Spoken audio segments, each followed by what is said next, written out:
ஒரு கப்பு சிவப்பரிசியை தூசிலாம் இல்லாமல் நல்லா க்ளீன் பண்ணிவிட்டு நாள் நைட்டே ஊற வச்சுருங்க. இது வேகிறதுக்கு ரொம்ப டைம் எடுக்கும். அதனால் மிக்ஸி ஜாரில் சேர்த்துட்டு கோதுமை ரவை பதத்துக்கு அரைச்சி எடுத்துக்க போகிறேன். இது அரைச்சி எடுக்கும்போது சீக்கிரம் வெந்துடும், சாப்பிட்றதுக்கு நல்லா ஈஸியாக இருக்கும்.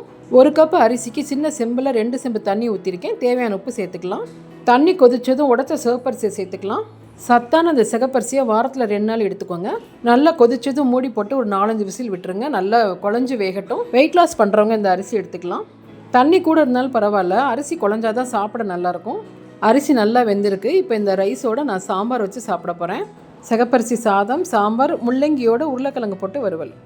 எந்த குழம்பு வேணாலும் இந்த குலைவான சாதத்தோடு எடுத்துக்கலாம். குழம்பு ஊற்றி சாப்பிட பிடிக்காதவங்க இது மாதிரி எடுத்துகிட்டு பால் அல்லது மோர் கலந்து சாப்பிட்லாம். இப்போ நான் பால் மிக்ஸ் பண்ணுறேன். அந்த டம்ளரில் மோர் கலந்து ஊற்ற போகிறேன். ரெண்டுமே நல்லா டேஸ்ட்டாக இருக்கும். குழந்தைங்களுக்கும் இது மாதிரி கொடுத்து பழக்குங்க.